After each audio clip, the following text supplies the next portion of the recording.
Come back to today powerful history. So let's look into what's really happened.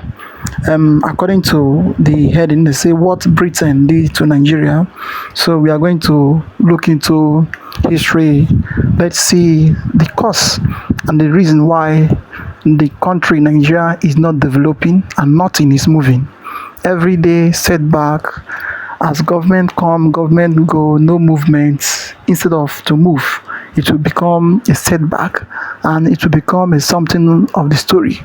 Every government that comes in, it causes more people to suffer and it causes more suffer in the land. In fact, the designing of Nigeria they did not design Nigeria for Nigeria to grow, and they did not design Nigeria for Nigeria to succeed. And that is why you see north, west, east, and central everywhere is being shaken. No place is succeeding. Any part that try to succeed more than each other, then the next thing they will do, they must have one thing or the other, one problem that they will now fix to you, so that you people will be fighting for. And in the name of you are fighting against the terrorists, or you are fighting against the one thing or the other. That is how the colonial masters design Nigeria to be, and that is why you see Nigeria is not developing. But the governments, they will not tell you the truth and they will not listen to you, because of they have already make Nigeria and they hand it over to them for them to be on top of the masses. So no matter whatever people suffer or whatever people say, it does not concern them, because of the way Nigeria is being designed. So according to the heading, it says from slavery to sovereignty, how African colonization still rule Nigeria. So from slavery to sovereignty, you see then, and how the African colonization still rule Nigeria, the effects of the colonial masters, the effects, the thing they did, and how they placed everybody and everything in the favor of their own interest. That is why nothing is moving, nothing is progressing. In fact, I would like you to watch the video to the end for you to understand what is really going on in Nigeria, and the reason why each zone and the Biafran, they are agitating, saying that they want to be on their own and they want to be free from this contraption called Nigeria. So as about to watch, like, subscribe and share it for everyone to see things going on in Nigeria. Did you know the total number of years the British spent in Nigeria as colonial masters? 99 straight years. Then, it was not officially known as Nigeria. As of the time the British arrived in 1851 with the bombardment of Lagos and began colonizing the territory now known as Nigeria, 11 years later, the present-day country was made up of different kingdoms and tribes with their languages. They had nothing in common except for their dark skin. However, on January 1st, 1914, the British empowered Lord Frederick Lugard to join the northern and southern regions of the country to be known as a colony of Nigeria, and Lagos was chosen as the capital. The Amalgamation of Nigeria in 1914, carried out without the consent of a majority of these native Africans, was one of the major harms the British did to Nigeria. We shall also take a look at others in the course of this video.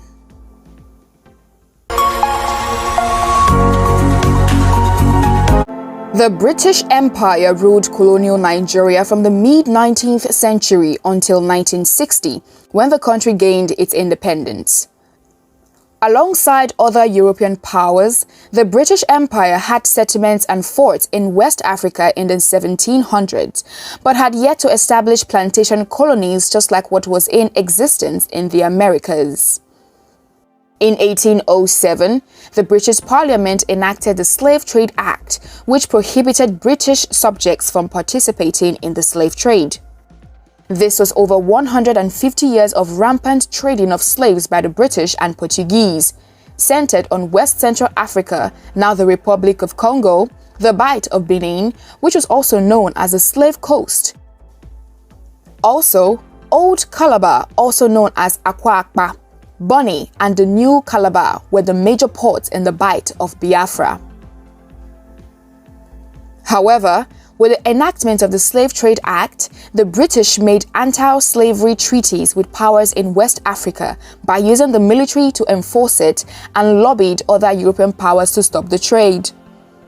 All of these provided the opportunity for preliminary surveys and research of the region. The economy of the Benin Kingdom, which had hitherto benefited greatly from the slave trade, saw a decline and ultimately led to its collapse. Slavery reduced the region's otherwise boisterous and rich population, leading to chaos and confusion, which in turn paved the way for more aggressive colonization by the British.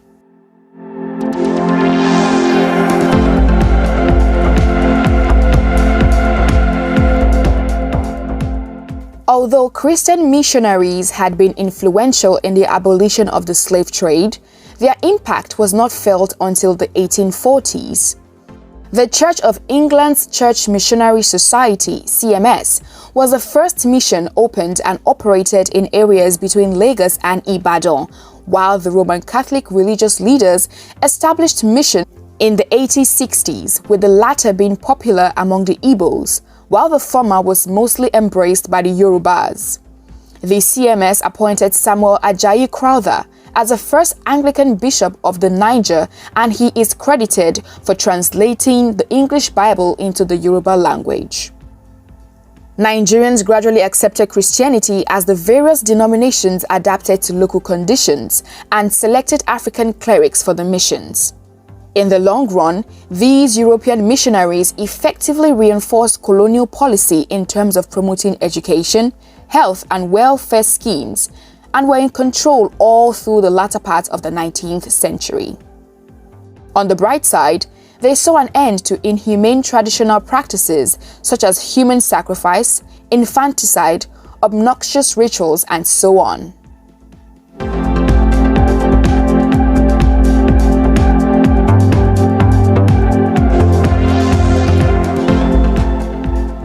Palm oil and palm kernels, which were used to make soap and also serve as lubricants for machinery in Europe, were the major commodities traded in southern Nigeria at the time.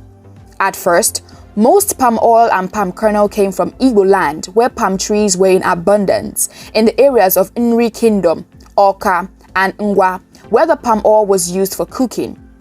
The kernels were a source of food. Palm wine was tapped from the palm trees, and the palm fronds served as building materials.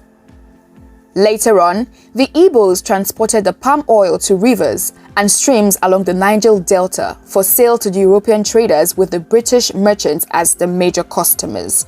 Thus, palm oil was transformed from a subsistence crop to a cash crop as its exports increased greatly. Calabar and the Niger Delta, which had erstwhile been famous for the export of slaves, became known for the export of palm oil. Oil Rivers was the new name given to the delta streams. The economic units in each town were referred to as houses, which included the extended family of the trader, servants, and slaves. The trader had a canoe that could contain tons of cargo and crew to defend the harbor. Hazards of climate, tropical diseases, and non-existent authority on the mainland made European merchants anchor their ships outside harbors, where they served as trading stations and warehouses. Depots were built on shore and moved up the Niger River in order to establish stations in the interior. One of such was at Onitsha, where bargaining was done directly with the local suppliers. Owing to the decline in the slave trade and the hazards accompanying it, many European traders became illegitimate businessmen, and the volume of trade increased. The British government in 1849 appointed a consul, John Beecroft, to oversee the region, which was the Bight of Benin and Biafra. A court of equity was also created by the British in 1850 to settle trade disputes which usually arose among the traders. It was located in Bonny and under the jurisdiction of Beecroft. Based on an agreement with the local Efik traders, another court was established in Calabar in 1856. These courts had mainly British members and were thought to be a way for the British to exercise their authority over the Bight of Biafra.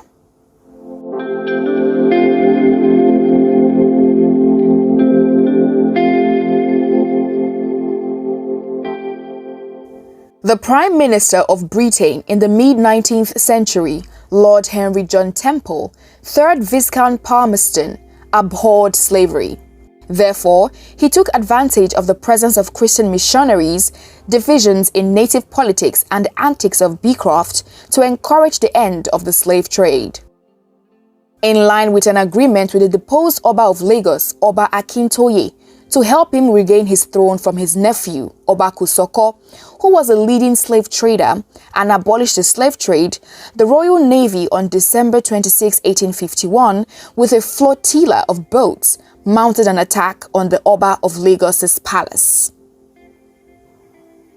Oba Kusoko put up a strong defense, but by the second day, the battle, known locally as Ogun Agidingbi, was won. This event is known as the Bombardment of Lagos.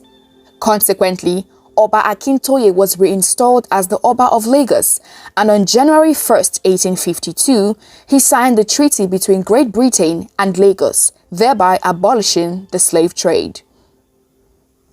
Having the British consular authority over Lagos led to a rapid increase in trade with the interior in terms of palm oil exports from Lagos and cotton production in Abeokuta. Despite this, the political situation in the interior had worsened. The British were determined to put an end to the slave trade fueled by the Yoruba civil wars, and this led to the annexation of the Lagos port in 1861.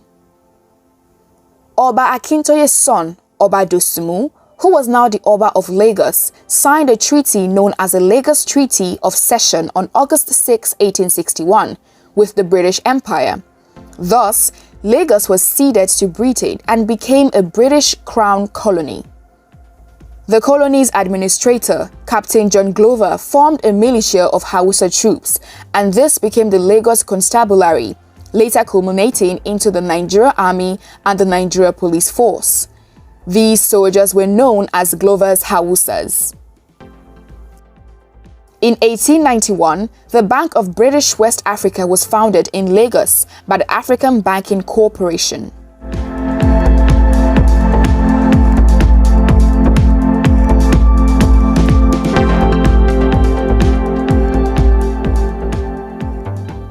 After the Berlin Conference of 1884 and 1885, the British announced the formation of the Oil Rivers Protectorate to control and develop trade coming down the Niger River. The protectorate included the Niger Delta and extended eastward to Calabar.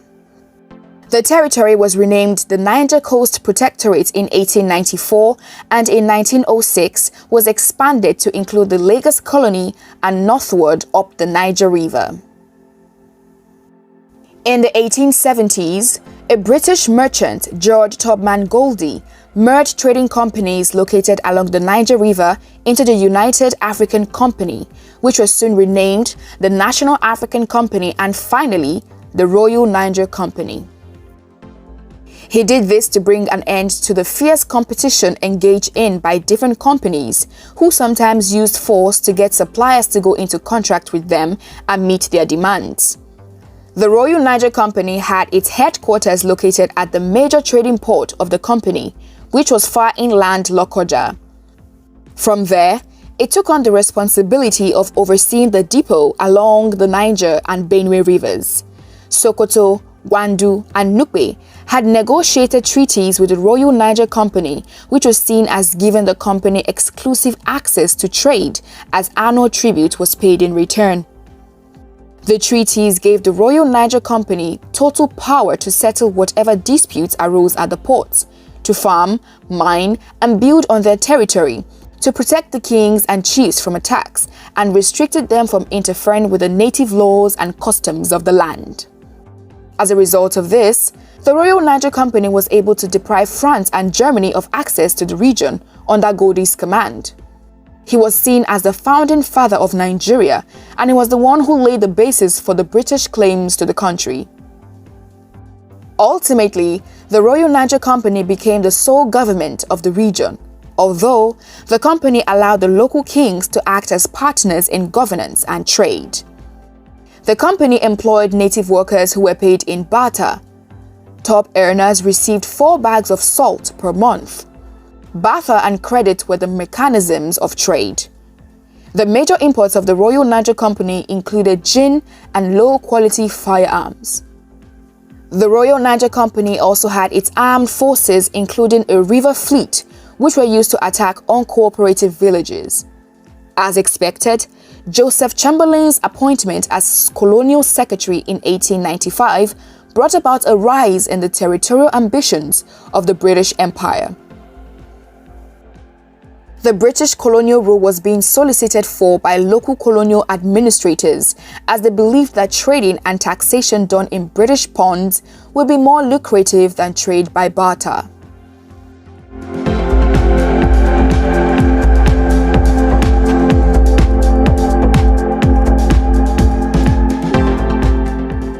To enlarge its sphere of influence, the British led a series of military campaigns and expanded its commercial opportunities.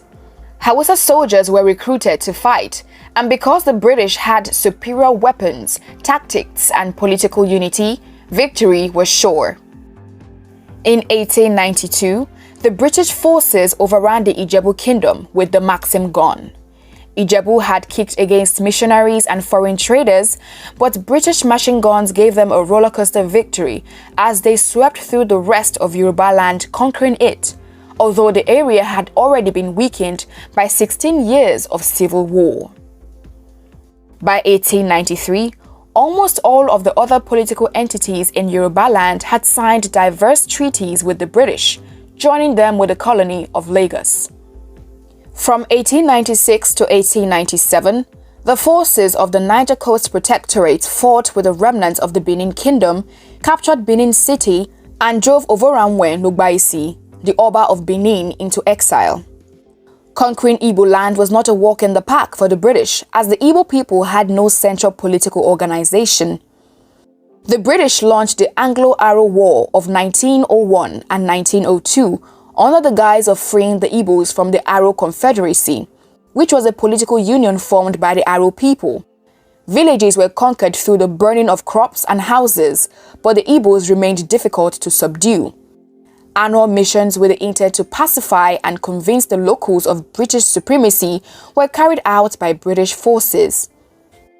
Between 1900 and 1903, the British had subdued the Muslim-dominated northern Nigeria with the capture of the Sokoto Caliphate and the Kano Emirates.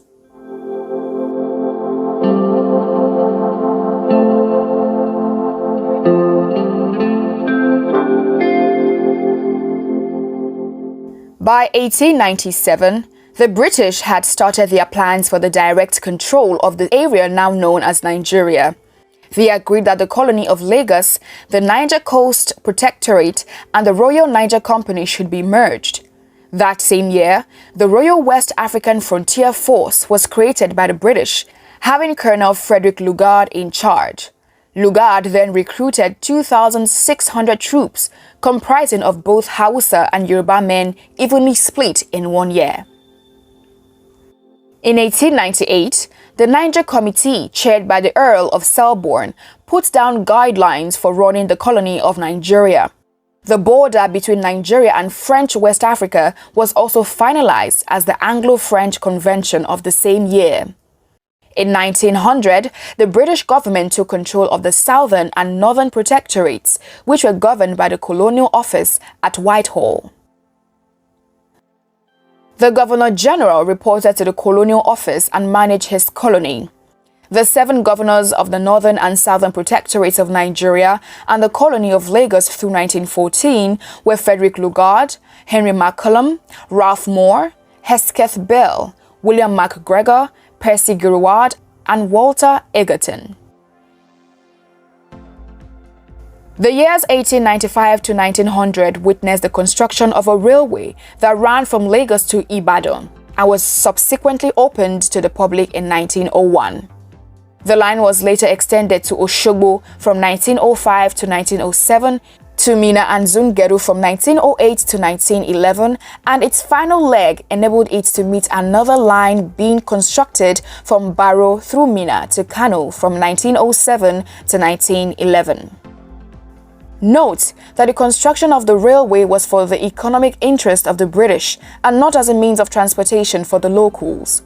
It was constructed to transport raw materials from the north to the Lagos port and then shipped to industries in the United Kingdom.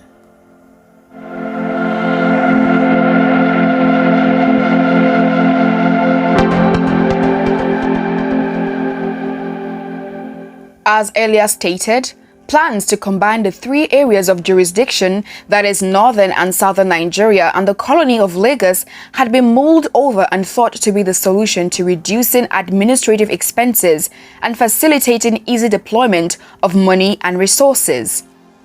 In line with the order recommended by the Niger Committee, the colony of Lagos was merged with the Southern Nigeria Protectorate by the Colonial Office on May 1, 1906. Lugard constantly advocated for the unification of the whole territory, and this task was achieved when Nigeria was amalgamated on January 1, 1914, with the merging of the Southern and Northern Protectorates of Nigeria.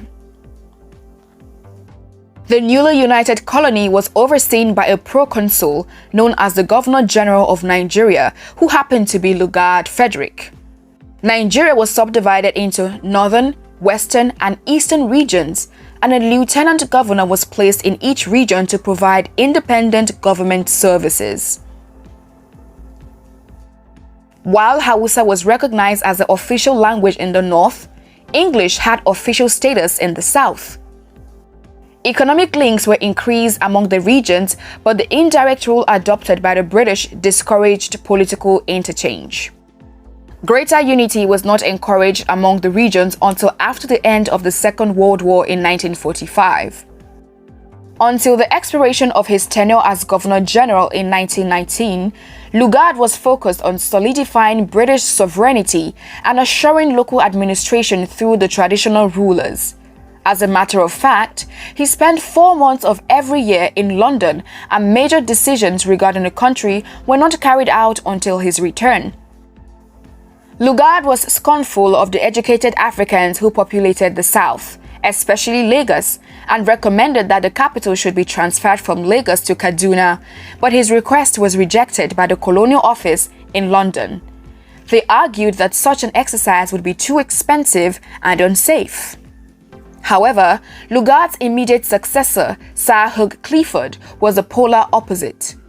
An aristocratic professional administrator with liberal instincts who had earlier won recognition for his rulership of the Gold Coast, now Ghana. Clifford rejected Lugard's proposal to move the capital from Lagos to Kaduna and clamored for economic development and encouraged enterprises by immigrant Southerners in the north, while resisting European participation in capital-intensive activities. Clifford anticipated general liberation, heading to a more representative form of government and building elite schools modeled after European education. On the one hand, Lugard had wanted to apply lessons learned in the north to the south, but on the other hand, Clifford was ready to extend successful practices in the south to the north. However, the lieutenant governor in the north, Richmond Palmer, disagreed with Clifford and insisted on using Lugard's principles and further decentralization.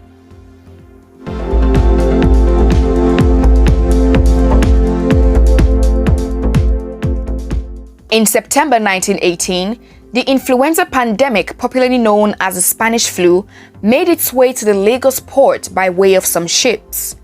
The spread was quick and deadly, leading to about 1.5% of Lagosians getting affected. The British colonial government was unprepared and unequipped to deal with the pandemic, and an estimated 500,000 Nigerians lost their lives, despite some safety measures like travel passes, door-to-door checks, and enlightenment on sanitary practices that were put in place.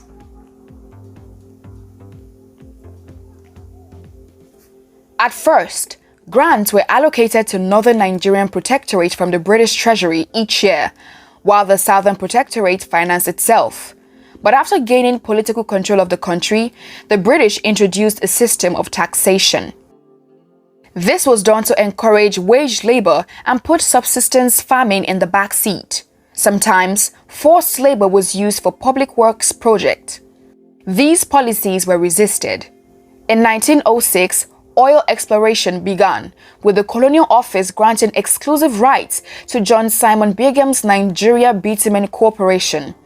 The corporation received a loan of £25,000 in 1907, which was to be repaid when the oil was discovered. Berriem reported striking oil in 1908 and was said to be extracting 2,000 barrels per day in 1909. But the development of the oil field slowed when he died in a car crash in 1912. A year later, in 1913, Lugard aborted the project. The British enforced the Native Revenue Amendment Ordinance in April 1927, and direct taxation on men was introduced in 1928 without any resistance. However, while carrying out a census relating to taxation in October 1929 in Oloko, the women in the area were suspicious that direct taxation would be imposed on them, and they protested. The protest is now known as the Women's War. They insisted on not paying taxes and not allowing the appraisal of their properties.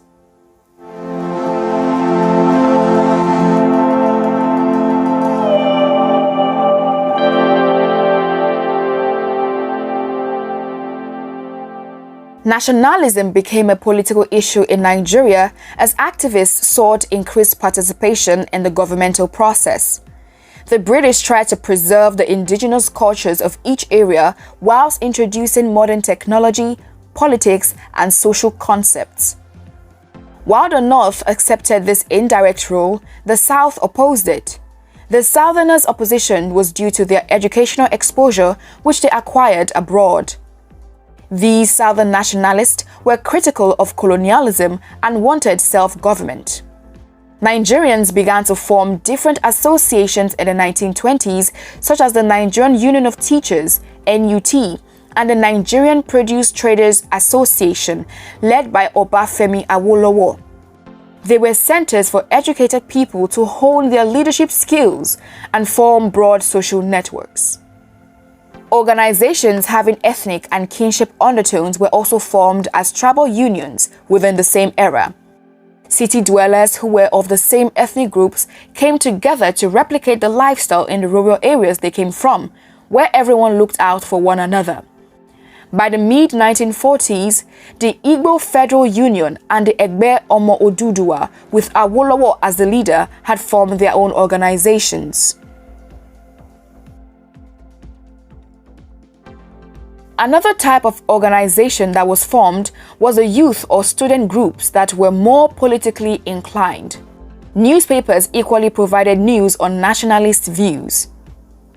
The 1922 Clifford Constitution gave Nigerians the opportunity to vote for several representatives to the Legislative Council, with the figurehead being Herbert Macaulay. He is usually referred to as the father of Nigerian nationalism. Macaulay awakened political interest through his newspaper, the Lagos Daily News. He also led Nigeria's first political party, Nigerian National Democratic Party, NNDP, which was formed in 1922 to many successful elections in Lagos. Macaulay called for development in terms of the economy, education, Africanization of the civil service, and self-government of Lagos. In 1938, the National Youth Movement (NYM) was formed and brought some future leaders like Nnamdi Azikiwe and Hezekiah Oladipo Davis. The movement agitated for improvements in education and also dominion status within the British Commonwealth of Nations for Nigeria to be at par with Canada and Australia. The NYM ended the domination of the NNPD in the Legislative Council during elections that year. 3 years later, internal disputes led to the departure of Azikiwe and other Igbo members, leaving the organization for the Yoruba members. Awolowo reorganized the NYM into a Yoruba political party and renamed it the Action Group. The group had a generation of flourishing cultural awareness among the Yorubas and also had valuable connections with interests that were in line with the economic progress of the Western region. The Northern People's Congress (NPC) was organized in the late 1940s, with Ahmadu Bello, the Sardana of Sokoto, being the most powerful figure in the party. Bello strived to shield northern social and political institutions from southern influences and insisted on maintaining their territorial integrity. Aminu Kano, who had been instrumental in founding the NPC, broke away in 1950 to form the Northern Elements Progressive Union, NEPU. This he did in protest against the NPC's narrow objectives and the traditional rulers' reluctance to accept modernization.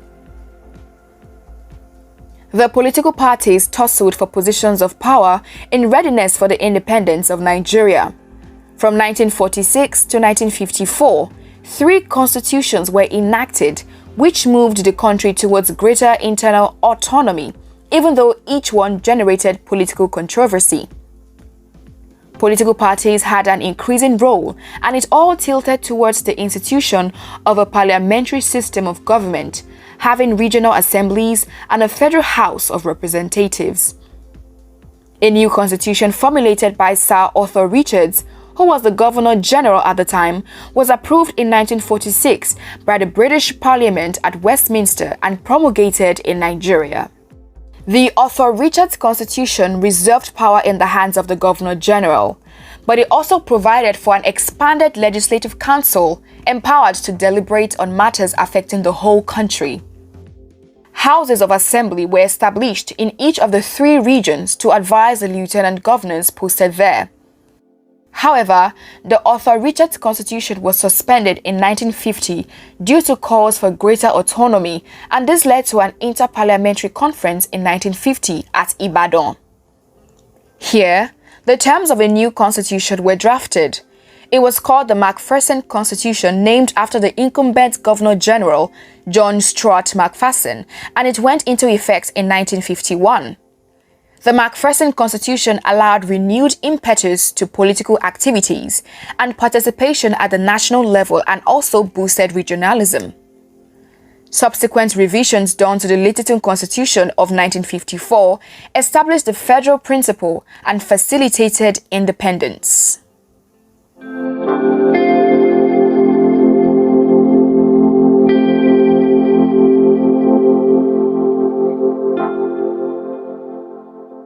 Under the parliamentary system, the western and the eastern regions became self-governing in 1957, and the same was done by the northern region 2 years after. All the regions stuck to parliamentary forms and were equally autonomous to the federal government at Lagos, despite the numerous differences in detail among their regional systems. Real power was centered in the regions, even though at the federal level, specified powers including responsibility for banking, shipping and navigation, communication, currency, and external affairs were retained. Most importantly, the regional governments were in charge of public expenditures gotten from revenues raised within their region. The major event having a lasting impact on Nigeria's economic development was the discovery and exploitation of petroleum deposits. The once abandoned oil search was revived by Shell and British Petroleum in 1937. Intense exploration, which started in 1946, finally yielded results in 1956 when oil was discovered at Oloibiri in the Niger Delta. Exploitation of oil began at facilities constructed at Port Harcourt in 1958. The House of Representatives election after the adoption of the 1954 Constitution saw the MPC clinch a total of 79 seats, with all members from the northern region. The National Council of Nigerian Citizens, NCNC, took 56 seats, while the Action Group grabbed only 27. The Governor's Executive Council was merged with the Council of Ministers in 1957 as a step further towards independence, and the All-Nigerian Federal Executive Council was formed. Abubakar Tafawa Balewa, who was a federal parliamentary leader of the NPC, was appointed Prime Minister. He formed a coalition government inclusive of the Action Group and NCNC to prepare the country for the final British withdrawal. For the next 3 years, Tafawa Balewa was in charge of the country's internal affairs, which he operated with complete autonomy.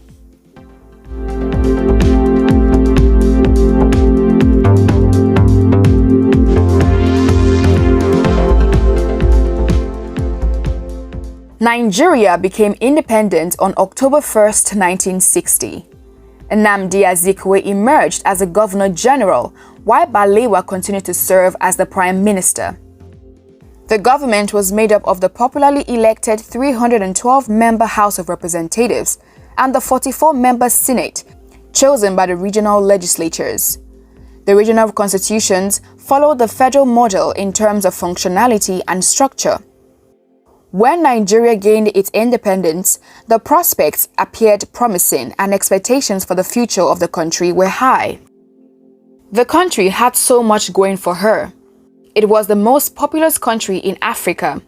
Commercial quantities of petroleum had been discovered in the Niger Delta region in 1958, so the potential for economic growth was great, hence the title Giant of Africa.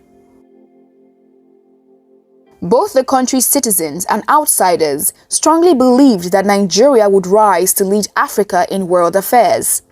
The nation was perceived as a beacon of hope for other colonized nations in Africa that were yet to break free from their masters. Alas, that dream did not materialize.